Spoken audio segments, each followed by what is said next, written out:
Bonjour, bonsoir. Aujourd'hui ou ce soir, on se retrouve pour une nouvelle vidéo. Alors, dans cette vidéo, je vais présenter et tester 4 nouvelles lampes que j'ai récupérées dans les bacs de recyclage. Donc les voici. Donc 3 lampes à incandescence, dont une grosse lampe à incandescence et une lampe flot compacte. Donc on va commencer par les deux E14 au culot laiton. Donc ce sont des flammes taillées en dépoli là. Dépoli de marque, je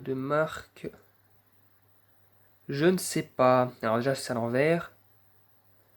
Donc c'est 230-240 volts, d'accord, 60 watts. La marque on peut pas le savoir. C'est marqué on 230. Et là il y a un truc marqué là. Ça correspond à rien.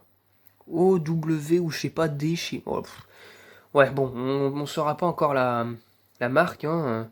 Le filament a l'air d'être correct, hein, pour celle-ci déjà. Voilà. Donc on va la tester avec la douille. Hop là. Bah, elle n'a pas l'air d'être super usée parce qu'il n'y a même pas il y a même pas eu de la fumée de filament là, en tungstène. En tungstène, j'ai du mal à prononcer le nom du filament. C'est parti pour le test. 1, 2, 3.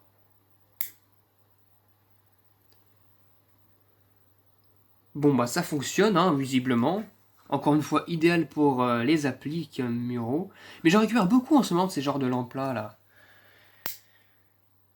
Donc ça c'est cool. J'aime bien ces genres de petites lampes. J'en ai en toute version, claire, dépolie, poudrée. Donc franchement, la première elle fonctionne, c'est cool. La seconde visiblement c'est pareil. C'est pareil, c'est le même modèle. Récupéré dans le même bac de recyclage. 240 volts, en fait là il y a marqué 230 mais c'est caché par la soudure à l'étain. 60 watts, ON 230, 240. Oh, c'est écrit une seconde fois, mais ils ont écrit deux fois la même chose. C'est-à-dire, ON, ça veut dire allumage 230, 240 volts, je pense, s'ils veulent dire par là, mais c'est pas pour autant que ça m'aide pas pour la marque en tout cas. C'est parti pour le test. 1, 2, 3. Et bien pareil, hein, ça fonctionne nickel, hein, les incandescences. Hein. Beaucoup de personnes jettent leur reste de lampe à incandescence, souvent neuves d'ailleurs. Hein. Elles peuvent être neuves aussi. Hein. Voilà, j'en ai déjà récupéré plusieurs en neuves. Voilà, une belle flamme taillée, dépolie. Voilà. Donc pour l'instant, les deux fonctionnent. Ça, c'est magnifique. Là. Maintenant, on va passer au culot, pardon, E27. Donc là, on va passer par une grosse lampe incandescence de marque. Alors, ça a l'air d'être quoi, ça? Alors, c'est marqué 260... Non, 250... Non, 250... Ouh là là. Non, 230 volts. 100 watts Osram Slovakia, donc fabriqué en Slovaquie. 230 volts, puis après, ça écrit la même chose. C'est caché par la soudure. Alors, le filament a l'air d'être correct. Souvent, je les récupère défoncés. C'est les filaments de ce genre de lampe-là. Ça a l'air d'être correct. Hein. Pas de soucis. Donc, c'est poudré. Hein. Voilà, un beau globe poudré. C'est parti pour le test. 1, 2, 3. Qu'est-ce qu'elle a là? Celle-ci. Bah, donc, elle veut pas fonctionner.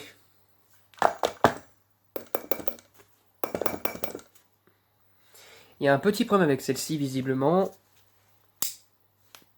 Non. Elle veut pas fonctionner, celle-ci. En plus, elle est bien fixée dans la douille. Il y a quelqu'un là-dedans? Non, non, visiblement, il n'y a personne. Bon, je vais pas la péter, hein. Il n'y a rien. Elle ne fonctionne pas, visiblement. C'est pas la première fois que je tombe sur des lampes comme ça, en globe, qui ne fonctionnent pas. Le filament est nickel, mais elle veut pas fonctionner. Et pourtant, au niveau du Quezo, j'ai retiré la lampe. Au niveau du Quezo, il n'y a rien. Ça n'a pas été cramé, c'est connecté, mais en plus quand j'ai bougé la lampe, j'ai réussi à déconnecter le filament. Voilà, hein. Déconnecter le filament. Voilà, je l'ai déconnecté. Tant pis. Mais à mon avis, la cause du problème, c'est cette soudure là qui a foiré, peut-être. Parce que ça, c'est important, ces genres de soudure là. Ça permet de faire la connexion entre le plot et cette partie là. Donc là, si la soudure est visiblement, il n'y a plus rien. Ça a été gratté ou je sais pas trop quoi. Ça m'étonne pas que la lampe ne fonctionnait plus. Et bah, tout ça, dans tous les cas, le filament, j'ai réussi à le déconnecter, hein. Voilà. Voilà, j'ai réussi à la déconnecter, hein, tant pis, la lampe elle partira à la poubelle. Donc pour l'instant, une lampe qui fonctionne pas contre deux lampes qui fonctionnent. On va passer à la dernière lampe. Donc cette fois-ci, c'est une lampe flow compact de marque Ellipsia, pardon. Ellipsia, je connais cette marque, j'en ai en incandescence. 21 watts, 827, donc blanc chaud, 220-240 volts, 50-60 Hz, fabriqué en Allemagne. 70 mA. Bon, la lampe m'a l'air d'être un peu cramée comme ici, là, au niveau des deux électrodes.